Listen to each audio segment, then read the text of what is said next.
C'était l'hiver, et à Jérusalem, on célébrait la fête de la dédicace du temple.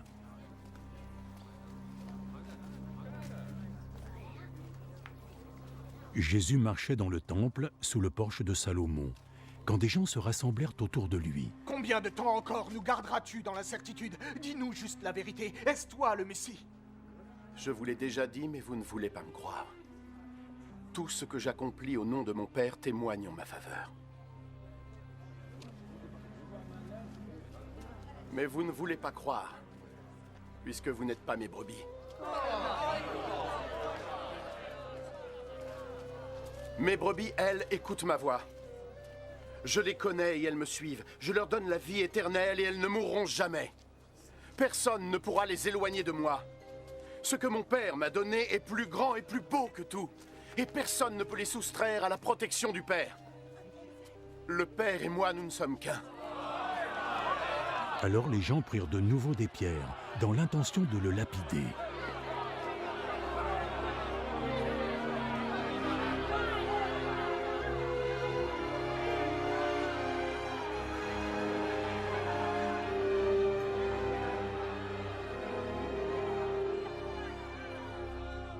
J'ai déjà accompli devant vous plusieurs bonnes actions que mon Père m'a demandé de faire. Pour laquelle de ces actions voulez-vous me lapider? Nous ne voulons pas te lapider à cause d'une action particulière, mais parce que tu viens de blasphémer. Tu es juste un homme, mais tu veux te faire passer pour un dieu.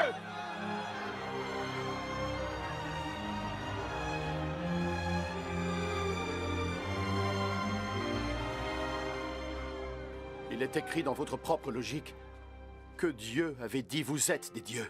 Nous savons que ce qui est dans l'Écriture est une vérité éternelle. Et Dieu a appelé ces gens des dieux.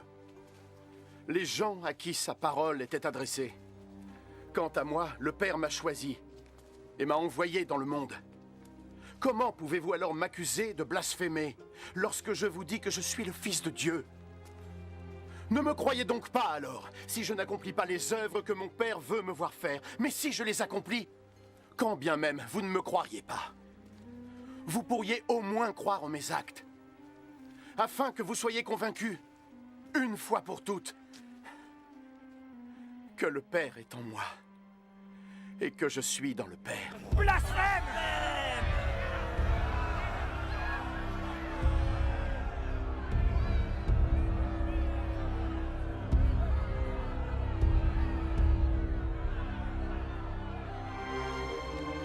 Une fois encore, ils essayèrent d'arrêter Jésus, mais il leur échappa. Jésus s'en alla de nouveau sur la rive opposée du Jourdain, à l'endroit où jadis Jean avait baptisé, et il y resta. Bonjour, bonsoir mes frères et mes sœurs. Avant toute chose, nous allons prier. Père, que ton nom soit sanctifié, que ton règne vienne, que ta volonté soit faite sur la terre comme au ciel. Donne-nous ce jour notre pain et pardonne-nous nos péchés, comme nous pardonnons aussi à ceux qui nous ont offensés. Ne nous laisse pas entrer dans la tentation et préserve-nous du mal, car c'est à toi qu'appartient pour les siècles et les siècles le règne et la puissance et la gloire. Amen. Père, au nom de ton Fils Jésus-Christ, par le pied du Saint-Esprit, éclaire-nous tout au long de cette étude biblique. Amen. Donc, bonsoir, bonjour mes frères et mes sœurs. Pour cette deuxième partie de l'étude biblique qui concerne le dogme de la Trinité, on va voir plus précisément le Fils de Dieu, le Père. Donc le Fils de Dieu, le Père, est de nature divine comme Dieu le Père, car constitué de l'Esprit divin du Père. Mais comme on l'a vu dans la précédente partie, il est moins grand que lui, bien qu'il est immense, bien entendu.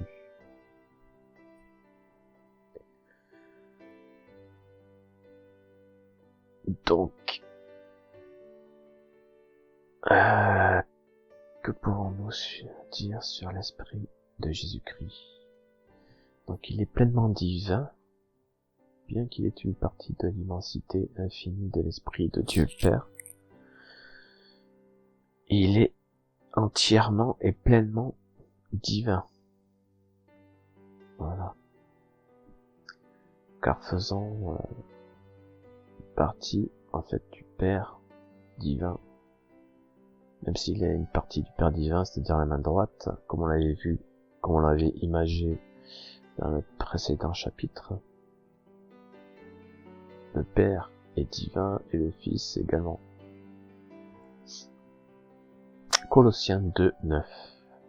Car en lui habite corporellement toute la plénitude de la divinité. Jésus reste tout de même donc pleinement divin. Cette partie de l'esprit qui appartient au Père est éternelle. Quand Jésus dit « Je suis l'alpha et l'oméga », « Je suis le commencement et la fin », il parle au nom de son Père, car il en est entièrement constitué, mais aussi en son nom, c'est-à-dire Jésus, et que tout a été créé après lui, et qu'il sera à la fin de toutes choses, c'est-à-dire qu'il est éternel. Dans Colossiens 1:18, il est dit « Et c'est lui qui est à la tête du corps de l'Église. Il est le commencement, le premier-né d'entre les morts, afin qu'il tienne le premier rang en toutes choses. » Donc, premier-né d'entre les vivants, tout comme premier-né d'entre les morts. C'est le premier homme ressuscité immortel.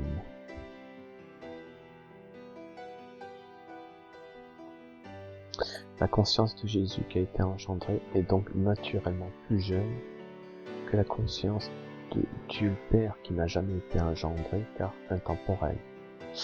Et c'est bien pour cela qu'il est appelé Fils. Sinon, comment distinguerons-nous le Père du Fils? Jésus demeure éternel et n'a pas de fin.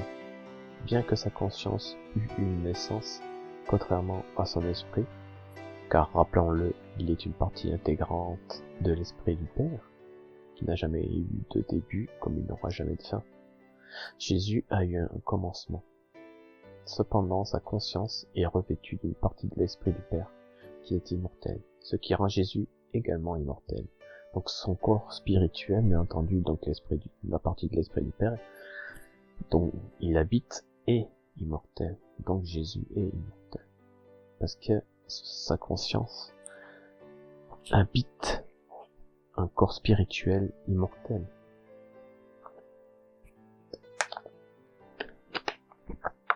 Dans Jean 1, verset 1, au commencement était le Verbe, et le Verbe était avec Dieu, et le Verbe était Dieu.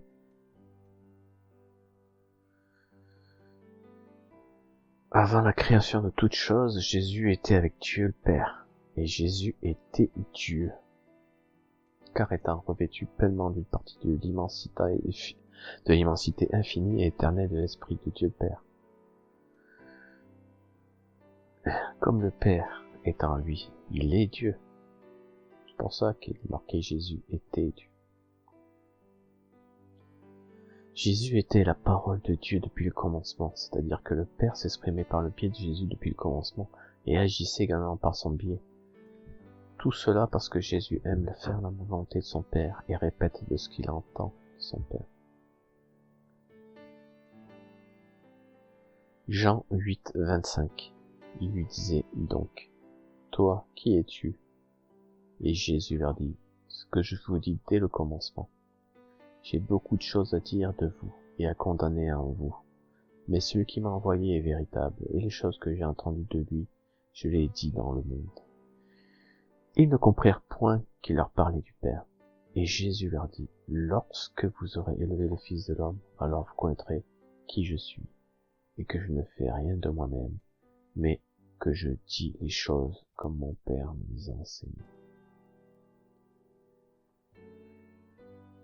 Dans Jean 8, 58, Jésus leur dit, « En vérité, je vous le dis, avant qu'Abraham existât, je suis. » Si Jésus annonce aux Juifs qu'il était présent avant Abraham, et que c'est lui qui a annoncé les lois de son Père à Moïse. Dans 1 Corinthiens 10, 4, et tous ont bu le même breuvage spirituel, c'est-à-dire même parole divine. Ils buvaient en effet un rocher spirituel qui les accompagnait. Et ce rocher, c'était le Christ. Donc là, Paul confirme dans ce verset que Jésus accompagnait et abreuvait spirituellement par ses paroles les Juifs du temps de Moïse, avec le Père éternel en lui. Donc les paroles de Jésus venaient du Père et qui étaient proclamées par le Fils. Donc, dans les buissons ardents avec Moïse, c'était Jésus qui a parlé avec le Père en lui. Et il a fait et dit ce que le Père lui a dit d'enseigner. Et de dire.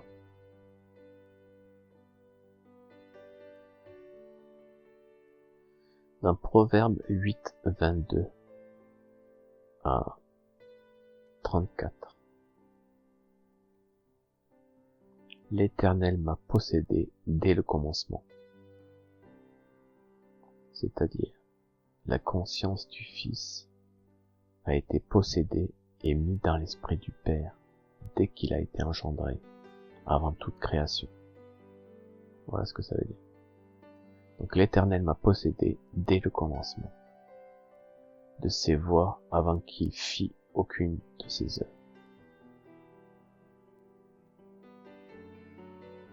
J'ai été établi depuis l'éternité, dès le commencement, dès l'origine de la terre. J'ai été engendré lorsqu'il n'y avait point encore d'abîme, ni de fontaine riche en eau. J'ai été engendré avant que les montagnes fussent assises et avant les coteaux, avant qu'il eût fait la terre et les campagnes et le commencement de la poussière du monde. Quand il agençait les cieux, j'y étais. Quand il traçait le cercle au-dessus de l'abîme, quand il fixait les nuages en haut, quand il faisait faillir les fontaines de l'abîme, quand il imposait à la mer sa loi afin que ses eaux n'en franchissent pas les limites, quand il posait les fondements de la terre, alors j'étais auprès de lui son ouvrière. J'étais ses délices de tous les jours, et je me réjouissais sans cesse en sa présence. Je trouvais ma joie dans le monde et sur la terre, et mon bonheur parmi les enfants des hommes. Maintenant donc, mes enfants, écoutez-moi. Heureux ceux qui garderont mes voies. Écoutez l'instruction pour devenir sage, et ne la rejetez point. Heureux l'homme qui m'écoute, qui veille à mes portes chaque jour. Ça veut dire quoi? Ça veut dire qu'il médite la parole tous les jours. Et qui garde les poteaux de l'entrée de ma maison. C'est-à-dire, qui reste fidèle, qui garde la foi et pratique la parole de Dieu. Voilà ce que ça veut dire. Alors ici, en fait, dans ce passage de versets qu'on a vu dans Proverbe 8, 22 à 34, il est fait référence en fait à l'enfantement de Jésus par la métaphore de la parole qui donne sagesse et intelligence. Ces attributs, bien entendu, ne peuvent être mis en lumière que par la parole de Dieu. Et la parole de Dieu, c'est Jésus, qui est également appelé le Verbe de Dieu. Jésus met en évidence et en lumière la sagesse et l'intelligence de son Père. Ainsi, la sagesse et l'intelligence existaient avant l'enfantement de Jésus, mais ils n'étaient seulement pas mis en lumière face aux hommes par la parole du Père, c'est-à-dire Jésus. Comme Jean le Baptiste n'était pas la lumière, mais le témoin de la lumière du monde, qui est Jésus. Jésus également est le témoin de la sagesse, de l'intelligence, de la grâce et de la vérité, qui est son Père. Car c'est son Père en est la source, et cette source est aussi en Jésus, car rempli de l'Esprit du Père. De Jean 1,6 à Jean 1,10. Il y eut un homme envoyé de Dieu, son nom était Jean. Il vint pour servir de témoin, pour rendre témoignage à la lumière, afin que tous crussent par lui. Il n'était pas la lumière, mais il parut pour rendre témoignage à la lumière. Cette lumière était la véritable lumière qui, en venant dans le monde, éclaire tout homme. Elle était dans le monde, et le monde a été fait par elle, et le monde ne l'a point connue. Donc Jésus est bien la lumière qui est venue en chair pour nous aider, également à comprendre la loi qu'il a donnée à Moïse et à témoigner de la grâce et de la vérité. Dans Jean 1,17. Car la loi a été donnée par Moïse, la grâce et la vérité sont venues par Jésus-Christ. Dans Jean 18,37, Pilate lui dit, « Tu es donc roi ?» Jésus répondit, « Tu le dis, je suis roi. Je suis né et je suis venu dans le monde pour rendre témoignage à la vérité. » Voilà, donc il est venu au monde pour rendre témoignage à la vérité. Quiconque est de la vérité, écoute ma voix. Donc Jésus est la lumière du monde pour faire connaître la lumière du Père. Il est la parole de Dieu le Père.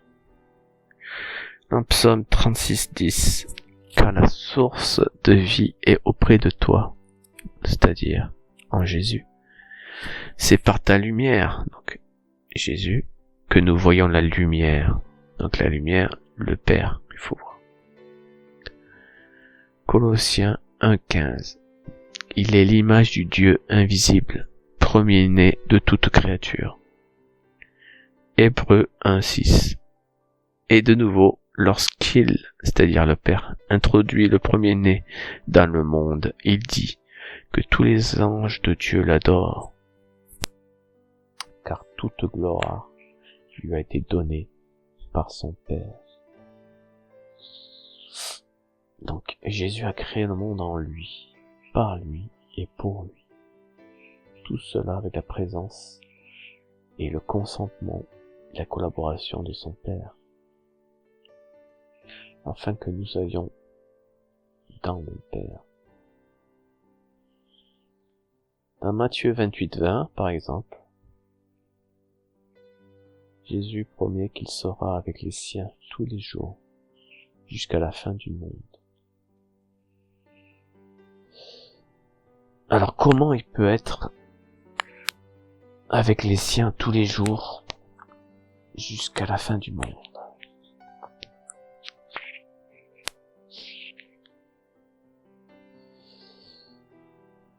Comme tous les chrétiens, c'est-à-dire les siens, ses frères, ne sont pas tous au même endroit, il est clair qu'il n'est pas un seul endroit à la fois. De la même façon, il a dit dans Matthieu 18,20 que là où 2 ou 3 sont rassemblés en mon nom, je suis au milieu d'eux. Donc Christ est donc partout présent avec son peuple, par le biais du Saint-Esprit. Et c'est seulement par ce biais-là qu'il peut être, et qu'il est capable d'être présent avec tout son peuple, chacun des êtres de son peuple. Donc, le Saint-Esprit, on avait imagé le Saint-Esprit par les doigts de la main droite du Père, qui est l'Esprit, qui fait partie et qui est la partie intégrante de l'Esprit divine du Fils.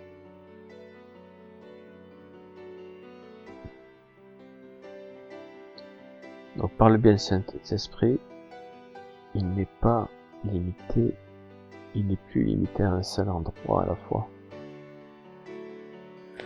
Pendant les jours où il marchait sur la terre en chair et en os, il a accepté provisoirement d'avoir cette limitation, c'est-à-dire d'avoir seulement l'Esprit du Père, c'est-à-dire par image la main droite du Père, en lui. Mais ayant regagné sa gloire céleste, ce n'est plus le cas. Il rejoint le ciel et il envoie le Saint-Esprit par le ciel en nous, donc les doigts de la main droite, si on image bien. Et comme ça, il arrive à être en chacun de nous. Dans Jean 1, 3, tout fut par lui, et sans lui, rien ne fut. Dans Jean 1, 10, il était dans le monde, et le monde fut par lui, et le monde ne l'a pas reconnu. Dans Colossiens 1, 16, car c'est en lui qu'ont été créées toutes choses dans les cieux et sur la terre, les visibles et les invisibles, soit les trônes, soit les dominations, soit les principautés, soit les puissances. Tout a été créé à travers lui et pour lui, jusqu'à bien sûr tout remettre au Père à la fin. C'est sur ce but final qu'il va tendre. Dans Colossiens 1,17, il est avant toute chose et toute chose subsiste en lui. Dans Hébreux 2,10, en effet, il était convenable que celui pour qui et par qui sont toutes choses, voulant amener à la gloire plusieurs enfants, rendit parfait le prince de leur salut par les souffrances. Dans Romains 11,36, car toutes choses sont de lui et par lui et pour lui. À lui soit la gloire dans tous les siècles. Amen. Donc Paul résume la prééminence du Christ dans ces trois expressions, c'est-à-dire de lui, par lui, pour lui, sur toute chose. De lui signifie que tout ce qui existe, les choses dans le ciel, les choses sur la terre, tout ce qui a été créé, tout ce qui s'est produit et tout ce qui se produira est créé par la volonté du Fils et du Père.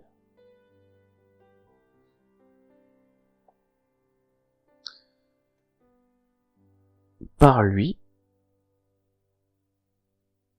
avant cela, je vais vous donner un exemple sur Apocalypse 4.11, pour de lui, pour l'expression de lui. Tu es digne, ô notre Seigneur et notre Dieu, de recevoir la gloire, l'honneur et la puissance, car c'est toi qui créas l'univers par ta volonté. Il n'était pas et fut créé.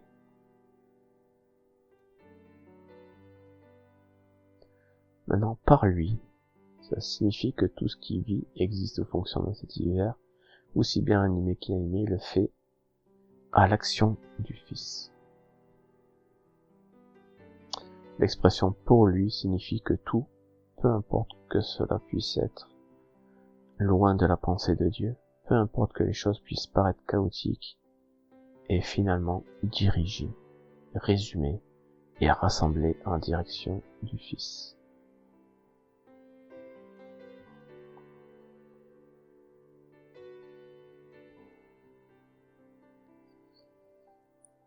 En conséquence, rien n'a été créé indépendamment du Fils. De lui sont toutes choses, de par sa volonté, et par lui sont toutes choses, de par son action, à les créer. Et pour lui sont toutes choses, ainsi que la gloire qui est remise par héritage par son Père. Hébreux 1, 2. En ces jours qui sont les derniers, nous a parlé par le Fils, qu'il a établi héritier de toutes choses, par qui aussi il a fait les siècles. Donc le Père a donné héritage de toutes choses à son Fils unique, pour que toute chose soit pour lui. Dans Matthieu 11, 27, tout m'a été remis par mon Père, et nul ne connaît le Fils, si ce n'est le Père, et nul ne connaît le Père, si ce n'est le Fils, et à celui à qui le Fils veut bien le révéler. Jean 3, 35, le Père aime le Fils, et a tout remis dans sa main. Jean 13, 3, sachant que le Père lui avait tout remis entre les mains, et qu'il était venu de Dieu, et qu'il s'en allait vers Dieu.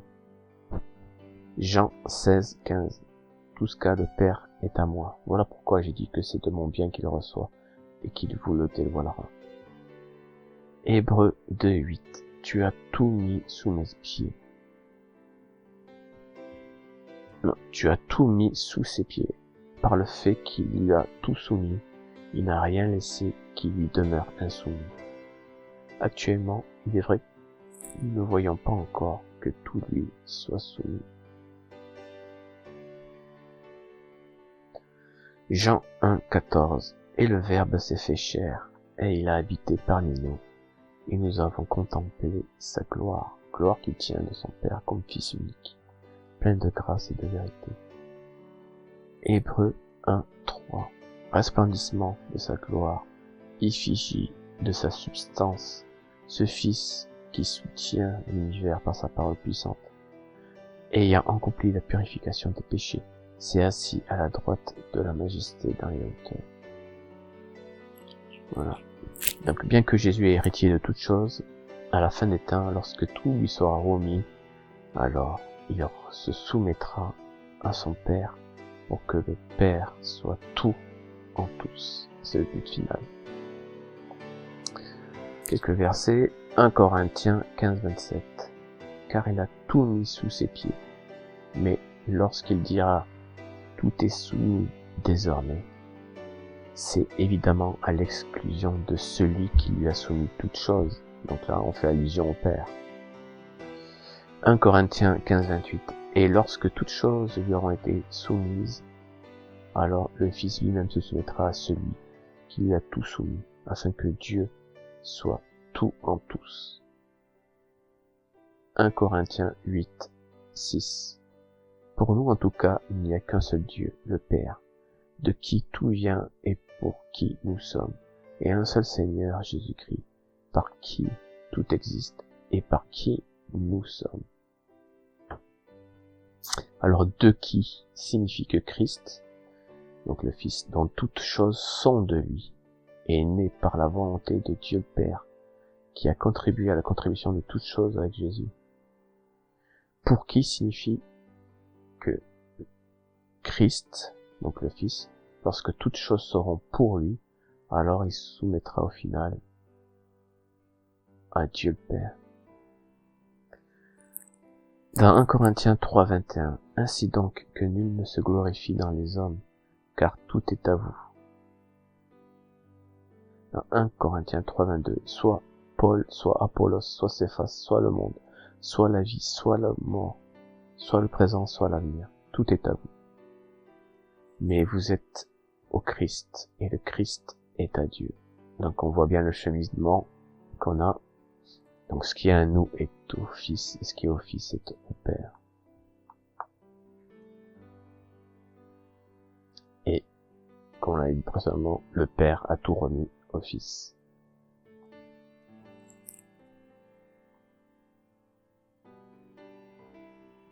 Mais, quand tout lui sera soumis au Fils, il se soumettra au Père, pour que tout le monde soit dans le Père, avec le Fils. Voilà, le cheminement. Jésus est la parole de Dieu, le Père, pour guider les hommes et les sauver par son sacrifice, qui rachète leur péché originel. Jésus est donc capable de pardonner les péchés des hommes, tout comme son Père. Dans Matthieu 9, 6, eh bien, pour que vous sachiez que le Fils de l'homme a le pouvoir sur la terre de remettre les péchés, lève-toi, dit-il alors au paralytique, prends ton lit et va-t'en chez toi. Et, se levant, il s'en alla chez lui. Dans Jean 20, 21 jusqu'à Jean 20, 23, il leur dit alors de nouveau, paix à vous. Comme le Père m'a envoyé, moi aussi je vous envoie. Ayant dit cela, il souffla sur eux et leur dit, recevez l'Esprit Saint. Ceux à qui vous remettrez les péchés,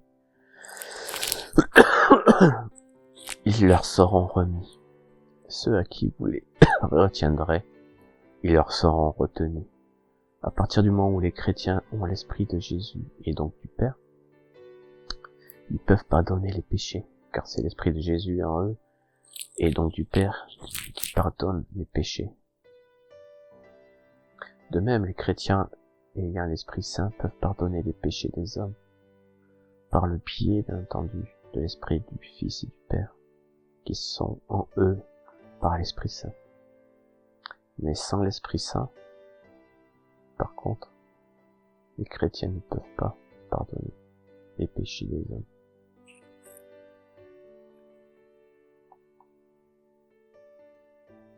car ils n'ont pas Dieu en eux. Donc Jésus qui a le Père en lui est le chemin, la vérité et la vie. On peut dire qu'il est le chemin de la vérité en lui puisqu'il a le Père en lui. Dans ce verset, il y a une gradation dans le temps. Le chemin, car c'est le seul chemin pour aller au Père. Car il n'y a pas d'autre chemin que Jésus. La vérité, car il répète ce que le Père lui dit de dire. Il est le témoin de la vérité et en est rempli. La vie, car la vie éternelle est de le connaître lui et son Père. Jean 14,6. Jésus lui dit, je suis le chemin, la vérité et la vie. Nul ne vient au Père que par moi. Et oui. Donc Jésus est également le chef, souverain, sacrificateur, selon l'ordre de Melchisédek. Jésus-Christ a un libre arbitre et une volonté propre, car il exprime la possibilité de choisir de suivre son Père ou pas. Oui. Alors, dans Luc 22, 42. Père, si tu veux, éloigne de moi cette coupe. Cependant, que ce ne soit pas ma volonté, mais la tienne qui se fasse. Donc là, on peut voir qu'il y a deux volontés bien distinctes. Matthieu 26, 39. Étant allé un peu plus loin, il tomba face contre terre en faisant cette prière. Mon Père, s'il est possible que cette coupe passe loin de moi, cependant non pas comme je veux, mais comme tu veux. Dans Marc 14, 36. Et il disait, Abba, tout est possible. Éloigne de moi cette coupe, pourtant, pas ce que je veux, mais ce que tu veux. Dans Jean 5, 30. Je ne puis rien faire de moi-même, je juge selon ce que j'entends, et mon jugement est juste, parce que je ne cherche pas ma volonté, mais la volonté de celui qui m'a envoyé. Donc Jésus ne peut rien faire sans avoir vu le Père le faire premièrement. Dans Jean 6, 38. Car je suis descendu du ciel pour faire non pas ma volonté, mais la volonté de celui qui m'a envoyé. De plus, l'Esprit donc du Père, qui est en Jésus-Christ, peut même agir sans que Jésus ait la volonté d'agir. Donc cela on l'avait vu dans le premier chapitre. Ainsi, il en est de même des chrétiens qui abritent en chacun d'eux l'Esprit Saint. C'est-à-dire que nous aussi qui abritons l'Esprit Saint, et bien l'Esprit Saint, c'est-à-dire le Père ou le Fils, peut agir en nous, sans qu'on ait la volonté de le faire. C'est ce qu'il faut en avoir conscience aussi. Dans Jean 14, 12. En vérité, je vous le dis, celui qui croit en moi fera aussi les œuvres que je fais, et il en fera de plus grandes que celles-ci, parce que je vais vers mon Père. Jean 8, 29. Et celui qui m'a envoyé est avec moi. Il ne m'a pas laissé seul, parce que je fais toujours ce qui lui plaît. Alors ce dernier verset est très intéressant, car il montre que le Fils de Dieu a le Père auprès de lui, car il fait toujours ce qui plaît à son Père. Sinon, le Père l'aurait laissé seul. C'est ce qui arriverait aux chrétiens, par exemple, qui ne suivent pas les commandements de Dieu. Donc tant qu'ils suivent les commandements de Dieu, le Père et le Fils est en lui, mais s'ils s'en détournent, malheureusement, le Saint-Esprit diminuera jusqu'à s'éteindre de ce chrétien, pour disparaître. Alors Jésus annonce par ces versets qu'il aime son Père, car il suit sa parole, car il fait ce qui plaît à son Père, et que cet amour le met en union avec son Père. C'est pour ça qu'il ne le laisse pas seul. Dans Jean 10, 30, moi et le Père, nous sommes un. que cela soit de par son adhésion morale, donc l'union, mais aussi de sa complémentarité en tant que partie de la substance divine du Père, et qui le complète.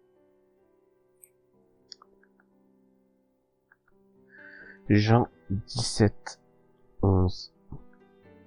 Père Saint, garde en ton nom ceux que tu m'as donnés, afin qu'ils soient un comme nous. Dans Jean 17, 21. Afin que tous soient un, comme toi, ô Père, tu es en moi, et moi en toi, afin qu'ils soient aussi un en nous, pour que le monde croie que c'est toi qui m'as envoyé. Jean 14, 10. Ne crois-tu pas que je suis dans le Père, et que le Père est en moi? Les paroles que je vous dis, je ne les dis pas de moi-même, mais le Père demeurant en moi fait ses œuvres. Dans Jean 8, 42. Jésus leur dit, si Dieu était votre Père, vous m'aimeriez, car c'est de Dieu que je suis sorti et que je viens. Je ne viens pas de moi-même, mais lui m'a envoyé. Jean 5, 20. Car le Père aime le Fils et lui montre tout ce qu'il fait, et il lui montrera des œuvres plus grandes que celles-ci, afin que vous soyez d'admiration. Donc l'amour du Père ici est de montrer à son Fils toutes les œuvres pour qu'il puisse les reproduire. Donc dans Jean 5, 21, comme le Père en effet ressuscite les morts et leur redonne vie, ainsi le Fils donne vie à qui il veut. Dans Jean 14, 24, celui qui ne m'aime pas ne garde pas mes paroles, et la parole que vous entendez n'est pas de moi, mais du Père qui m'a envoyé. Dans Jean 12, 49, car ce n'est pas de moi-même que j'ai parlé, mais le Père qui m'a envoyé m'a lui-même commandé ce que j'avais à dire et à faire connaître. Jean 12, 50, et je sais que ce commandement est vie éternelle. Ainsi donc, ce que je dis, tel que le Père me l'a dit, je le dis. Donc voilà la description du Fils. Et ici s'achève la description du Fils. Et on se retrouvera dans la troisième partie du dogme de la Trinité, avec la description cette fois-ci, et la dernière du Saint-Esprit. Je vous remercie d'avoir écouté cette étude biblique et d'avoir médité ces paroles. Et je vous dis à la prochaine partie vidéo. Merci, au revoir à tous les frères. Notre Père qui est aux cieux, que ton nom soit sanctifié, que ton règne vienne, que ta volonté soit faite sur la terre comme au ciel. Donne-nous à ce jour notre pain, et pardonne-nous nos péchés, comme nous pardonnons aussi à ceux qui nous ont offensés. Ne nous laisse pas dans la tentation, mais préserve-nous du mal, car c'est à toi qu'appartient, pour les siècles et les siècles, le règne, la puissance et la gloire. Amen. Père, en ton Fils Jésus-Christ, fais en sorte que le Saint-Esprit nous éclaire. Merci. Amen. Merci et au revoir à tous.